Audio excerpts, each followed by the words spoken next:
Le jeune Timothée Lebeau, à 16 ans, était un maître dans l'art de se fondre dans les murs de briques de l'Académie du Chêne.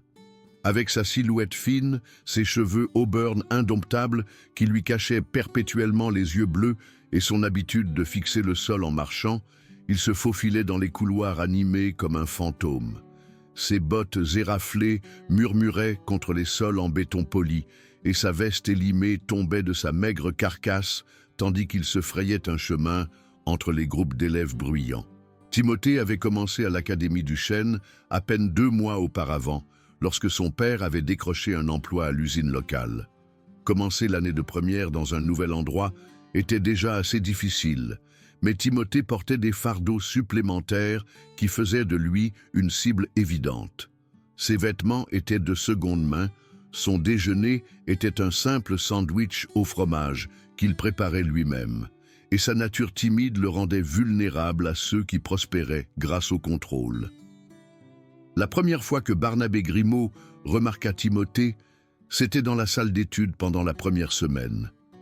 Barnabé mesurait bien plus d'1,90 m, avec un cou épais développé par des années de rugby, ses cheveux noirs toujours parfaitement coiffés et ses vêtements de marque indiquant qu'il faisait partie des enfants riches.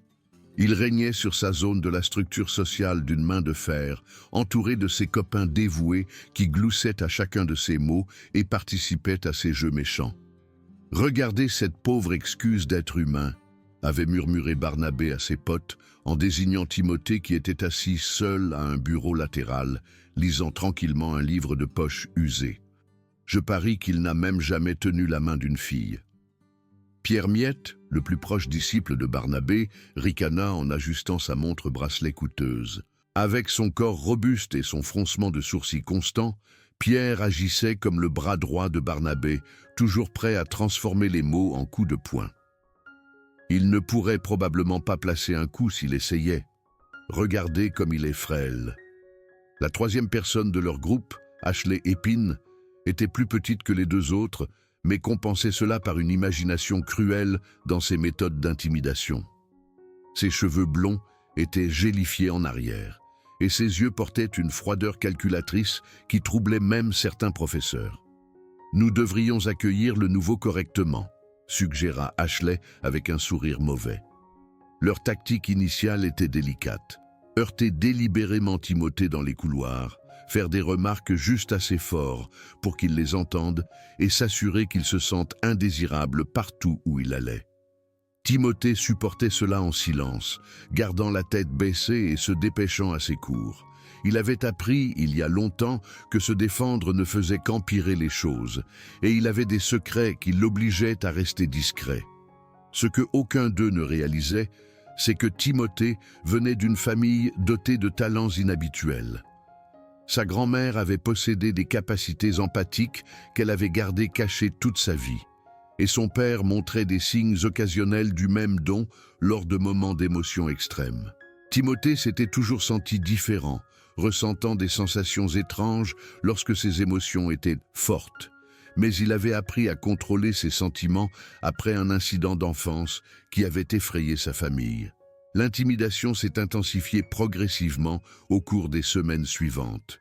Sur le terrain de jeu, Barnabé heurtait accidentellement Timothée pendant le football, le faisant s'étaler sur l'herbe boueuse pendant que les autres élèves riaient. Dans les couloirs, Pierre le poussait contre les panneaux d'affichage, faisant tomber ses livres et l'obligeant à se dépêcher de les ramasser avant la prochaine sonnerie.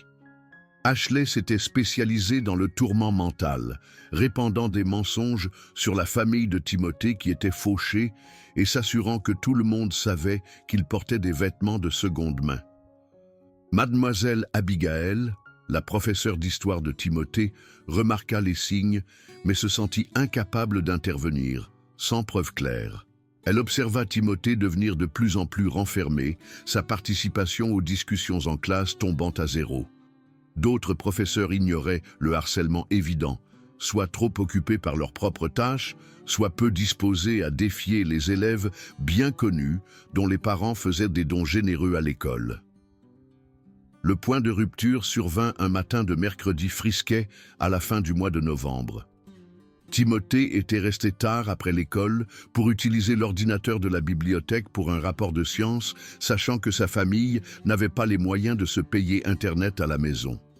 Alors qu'il traversait les couloirs vides en direction des portes principales, il entendit des pas résonner derrière lui.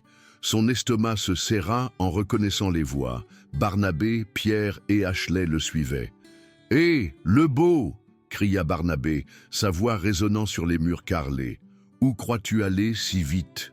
Timothée accéléra le pas, mais les trois garçons le rattrapèrent facilement près de l'entrée principale. Le couloir était désert, la plupart des élèves et du personnel étant partis pour la journée. Un éclairage faible projetait de longues ombres, créant une atmosphère de solitude et de vulnérabilité. « On t'observe, espèce de bizarre !» ricana Pierre, bloquant le chemin de Timothée vers la porte. « Tu te faufiles toujours, tu te crois meilleur que tout le monde. Je veux juste rentrer chez moi, » dit doucement Timothée, sa voix à peine audible. Il pouvait sentir quelque chose s'agiter au fond de lui, une chaleur familière qui faisait picoter sa peau. Il la refoula, comme on le lui avait appris depuis l'enfance. Ashley s'approcha, ses yeux froids brillant d'une intention cruelle. « Ça ne marche pas comme ça. Tu vois, tu nous as ignorés et ce n'est pas acceptable. » Barnabé fit craquer ses doigts de manière menaçante. « On a essayé d'être amicaux, de t'accueillir dans notre école, mais tu n'as fait que t'éloigner. C'était impoli. » Timothée recula contre le mur, pris au piège entre les trois garçons et les barrières de pierre. Son cœur s'emballa, alors qu'il sentait la pression familière monter dans sa tête. La même sensation qu'il avait ressentie enfant lorsque ses émotions étaient devenues incontrôlables. Il ferma les yeux et essaya de rester calme, de garder l'étrange énergie enfermée là où elle ne pourrait blesser personne. « Regardez-le » rit Pierre, prenant les yeux fermés de Timothée pour de la peur. « Je crois qu'il va se faire pipi dessus. » Peut-être qu'il a besoin de quelque chose pour lui donner une vraie raison de pleurer, suggéra Ashley, fouillant dans son cartable. Ce qu'il en sortit fit glacer le sang de Timothée. Un appareil métallique argenté avec un bouton rouge qui étincelait d'une faible lueur. « Où as-tu trouvé ça ?» demanda Barnabé, impressionné malgré lui.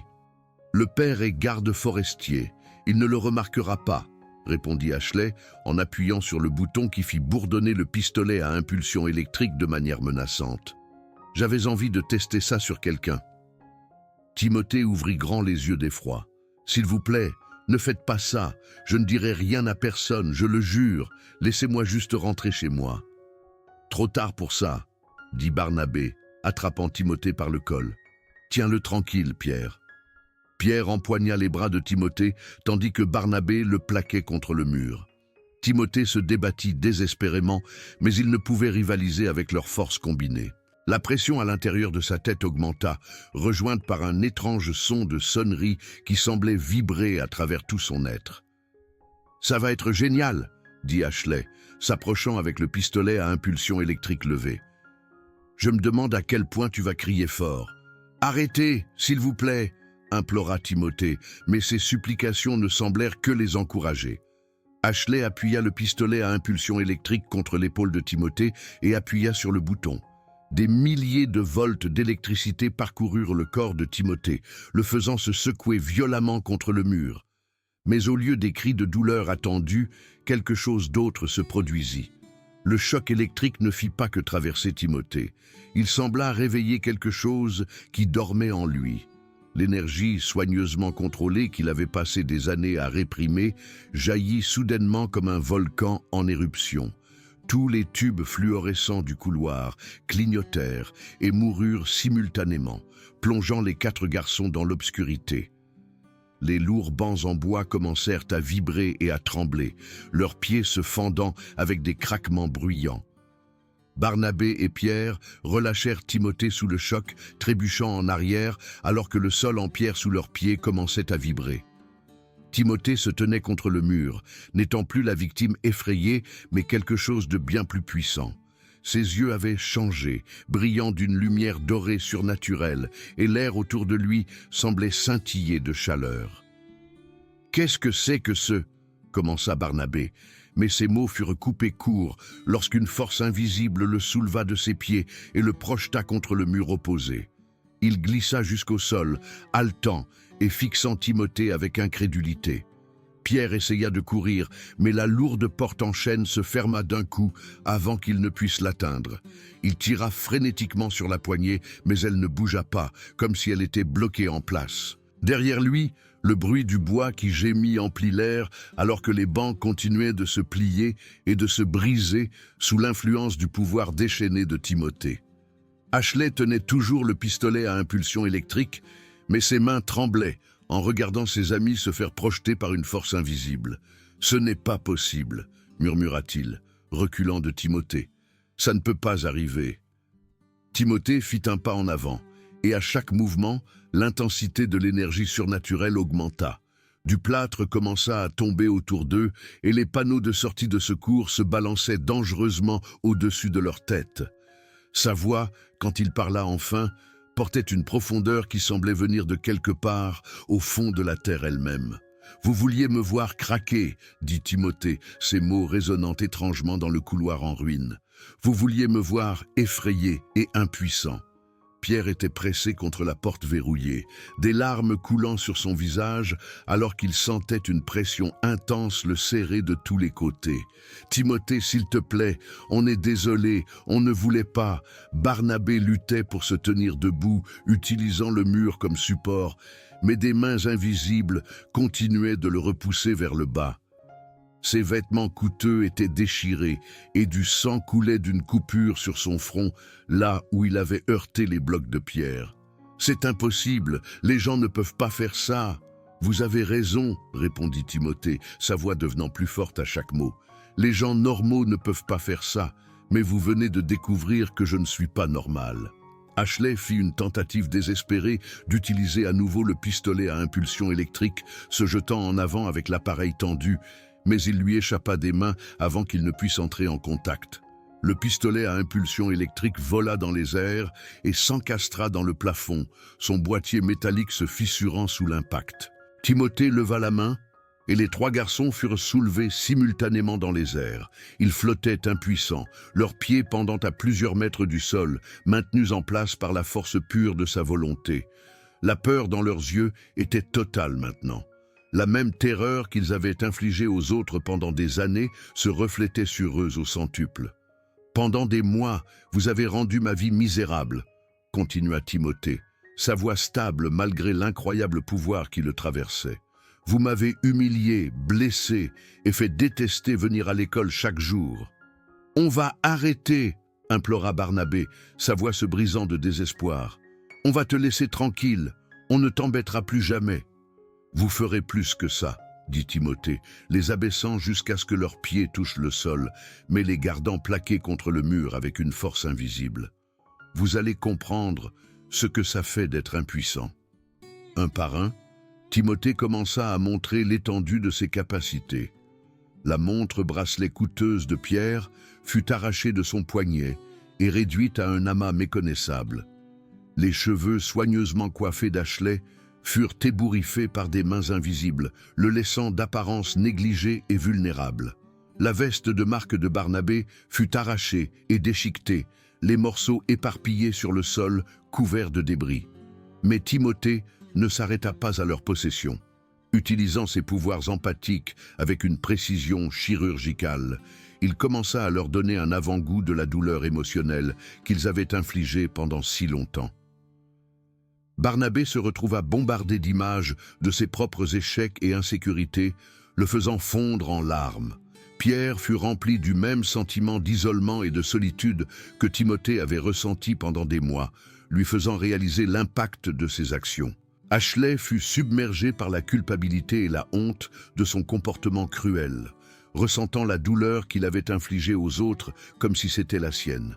« Arrête, s'il te plaît », gémit Ashley, submergé par les émotions et regardant la destruction en bas.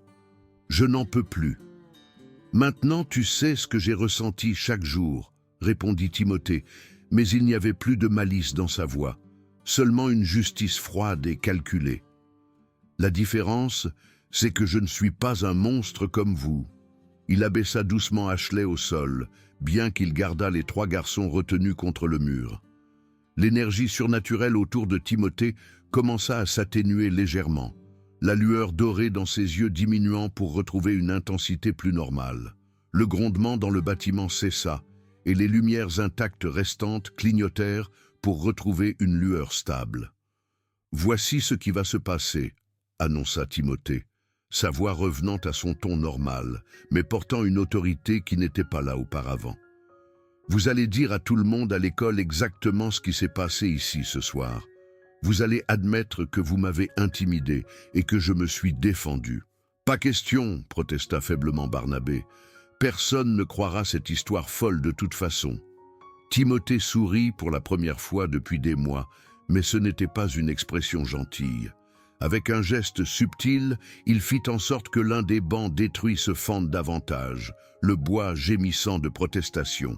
« Tu veux vraiment me tester là-dessus » La défi de Barnabé s'effondra instantanément. « D'accord, d'accord, on leur dira tout ce que tu veux. »« Je veux que vous leur disiez la vérité, » corrigea Timothée. « Que vous 3 avez terrorisé un élève innocent et que lorsque vous avez escaladé jusqu'à utiliser une arme sur moi, vous avez découvert que certains combats ne valent pas la peine d'être menés. » Pierre, toujours pressé contre le mur, hocha frénétiquement la tête. « Oui, on va tout dire à tout le monde. On va s'assurer qu'ils savent qu'on avait tort, et vous allez vous assurer que personne d'autre ne se fasse intimider dans cette école, » continua Timothée, la force invisible qui les retenait commençant à se relâcher légèrement. « Vous utiliserez votre influence pour protéger les autres élèves au lieu de les blesser. » Ashley, de retour sur la terre ferme, mais toujours incapable de bouger librement, regarda autour de lui la destruction qui les entourait, du verre brisé, du bois fendu, du plâtre tombé et des murs endommagés témoignaient de l'incroyable pouvoir qui avait été libéré. « Comment est-ce possible? Depuis combien de temps es-tu capable de faire ça ?»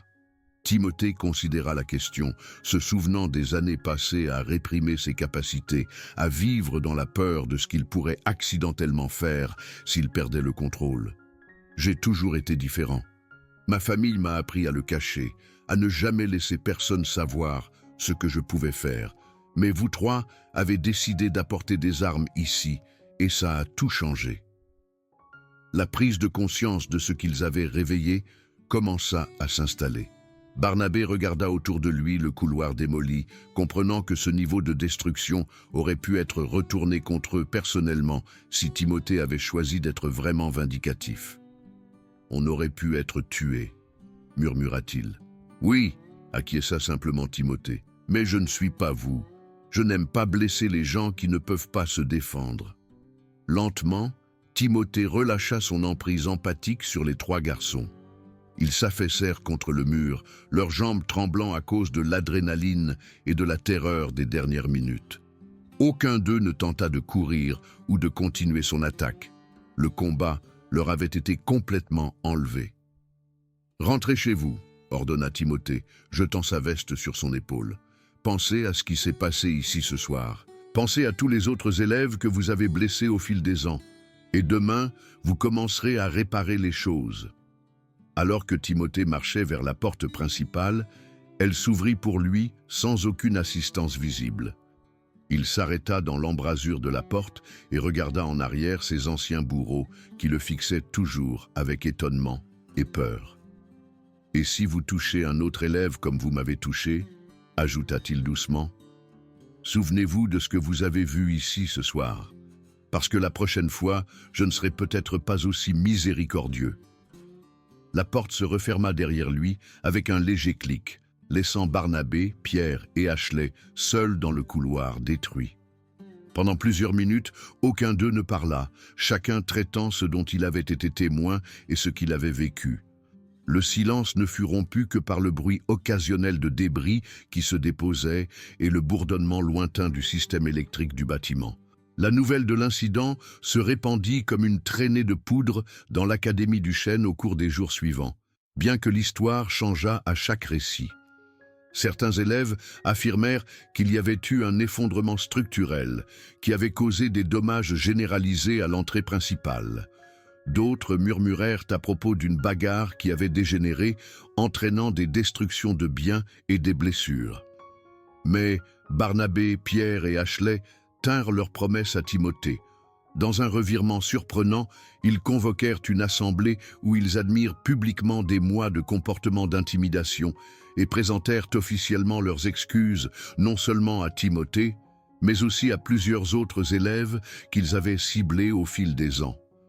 Leur confession choqua le corps étudiant et le personnel, dont beaucoup avaient soupçonné l'intimidation, mais n'avaient jamais vu les 3 élèves bien connus assumer la responsabilité de leurs actes. Le couloir endommagé fut rapidement réparé pendant le week-end, le directeur imputant la destruction à une faiblesse structurelle causée par l'âge.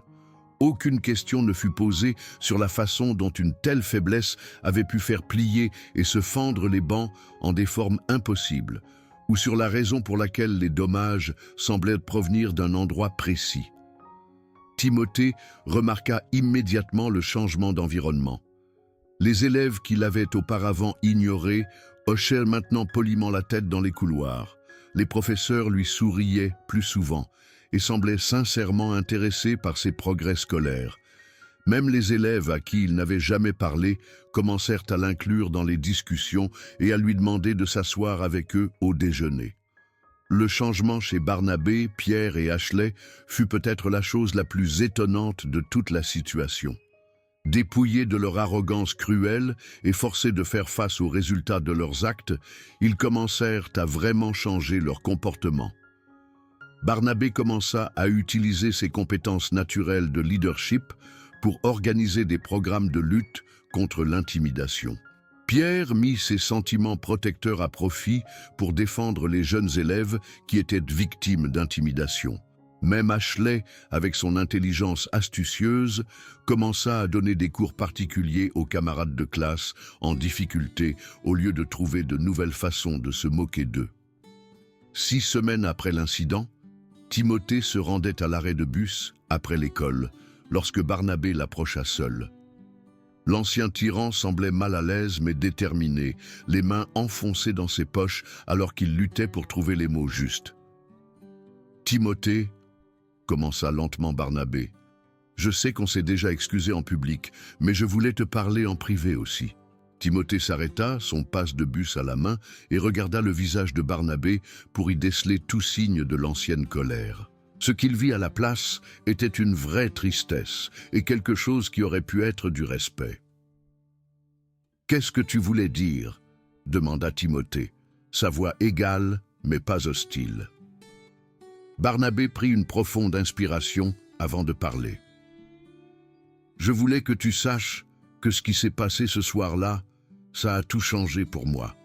Pas seulement à cause de ce que tu pouvais faire, mais à cause de ce que tu as choisi de ne pas faire. » Timothée attendit tranquillement qu'il continue.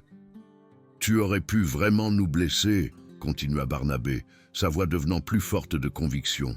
« Avec ce genre de pouvoir, tu aurais pu nous mettre à l'hôpital ou pire, mais tu ne l'as pas fait. Tu nous as donné une leçon au lieu de simplement te venger, et ça en dit long sur qui tu es en tant que personne. Tout le monde mérite une chance d'être meilleur qu'il ne l'était, » répondit simplement Timothée. Barnabé hocha la tête, un petit sourire se dessinant sur son visage. « Pierre, Ashley et moi en avons beaucoup parlé ces derniers temps. On a gaspillé tellement d'années à être horrible avec des gens qui ne le méritaient pas. On ne peut pas revenir en arrière, mais on peut essayer de faire mieux à partir de maintenant. » Les 2 jeunes hommes restèrent dans un silence confortable pendant un moment, tous 2 pensant à quel point leur relation avait changé. Le soleil de fin d'après-midi projetait de longues ombres sur les terrains presque vides, et quelque part au loin, les sons des activités après l'école dérivaient dans le vent d'automne. « Pour ce que ça vaut, » ajouta Barnabé, « je suis content que tu sois dans notre école maintenant. Les choses sont mieux avec toi ici. » Alors que Timothée rentrait chez lui en bus cet après-midi-là, il pensa aux étranges tournants qu'avait pris sa vie. Pendant 16 ans, il avait vécu dans la peur de ses talents, sûr qu'il le rendait dangereux et différent d'une manière qui ne serait jamais acceptée.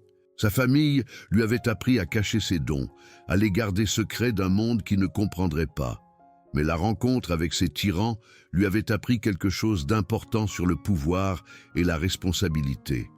Ses capacités empathiques n'étaient pas seulement un fardeau à cacher. Elles faisaient partie de qui il était, et comme tout outil, leur bonté dépendait entièrement de la façon dont elles étaient utilisées. L'incident l'avait forcé à décider quel genre de personne il voulait être. Il aurait pu utiliser ses pouvoirs pour se venger, pour devenir lui-même un tyran doté de capacités surnaturelles auxquelles personne ne pourrait résister. Au lieu de cela, il avait choisi de les utiliser comme un outil d'apprentissage pour créer la compréhension plutôt que la simple peur. Timothée savait que la vraie victoire n'avait pas été de montrer sa force cachée. Elle avait été de faire preuve de miséricorde alors qu'il aurait pu choisir la violence. En refusant de devenir le monstre que ses bourreaux avaient essayé de faire de lui, il s'était non seulement libéré de leurs tourments, mais les avait en fait aidés à devenir de meilleures personnes. En descendant du bus, Timothée fit une promesse silencieuse à lui-même. Il ne se cacherait plus jamais de qui il était et ne serait plus désolé pour les dons qui lui avaient été faits. Mais il n'utiliserait jamais non plus ses dons pour blesser des innocents ou pour obtenir des avantages injustes sur les autres. En entrant dans sa maison, Timothée trouva son père qui l'attendait dans le salon, ses yeux remplis d'inquiétude et de compréhension. Il avait senti le changement en lui, la façon dont l'énergie cachée qui l'avait toujours entouré avait finalement trouvé l'équilibre et un but. « Il s'est passé quelque chose aujourd'hui, dit-il. Ce n'était pas tout à fait une question. » Timothée s'assit en face de lui et pour la première fois de sa vie, raconta à son père tout sur ses capacités et ce qui s'était passé à l'école. Il observe le soulagement se répandre sur le visage de son père, le soulagement que son fils ait enfin trouvé le courage d'être lui-même et qu'il ait choisi d'utiliser son pouvoir à bon escient. Les jours qui suivirent apportèrent une nouvelle normalité à l'Académie du Chêne. Timothée continua à bien réussir à l'école, mais maintenant il participa plus activement aux discussions en classe et aux activités après l'école. Il rejoignit le club de débat, où son intelligence tranquille et ses arguments réfléchis lui valurent le respect de ses coéquipiers et de ses adversaires. Les trois anciens tyrans devinrent certains de ses amis les plus improbables, leur changement public servant d'exemple aux autres élèves qui avaient auparavant été cruels. L'ambiance de l'école devint sensiblement plus accueillante et favorable, avec des cas d'intimidation en forte baisse à mesure que la nouvelle se répandait sur les résultats de l'intimidation des élèves innocents. Timothée n'eut plus jamais à utiliser ses capacités empathiques de manière conflictuelle. Le fait de savoir qu'il avait un tel pouvoir, ainsi que sa maîtrise démontrée dans son utilisation, suffirent à lui valoir la réputation d'une personne qui gagnait le respect sans avoir besoin de la peur. Des années plus tard, alors que Timothée se préparait à obtenir son diplôme avec les honneurs, il repenserait à ce matin de novembre effrayant comme au moment où sa vraie vie avait commencé. Le garçon effrayé et caché qui était entré à l'Académie du Chêne avait été changé non pas par ses capacités surnaturelles, mais par son choix de les utiliser de manière responsable. Debout au pupitre pour prononcer son discours de remise des diplômes, Timothée regarda une foule qui comprenait Barnabé, Pierre et Ashley, qui étaient tous devenus de vrais amis et avaient mérité leur propre pardon grâce à des années de comportement changé. Son message à ses camarades diplômés était simple mais profond. La vraie force ne vient pas du pouvoir de nuire aux autres, mais de la sagesse de savoir quand ne pas utiliser ce pouvoir du tout.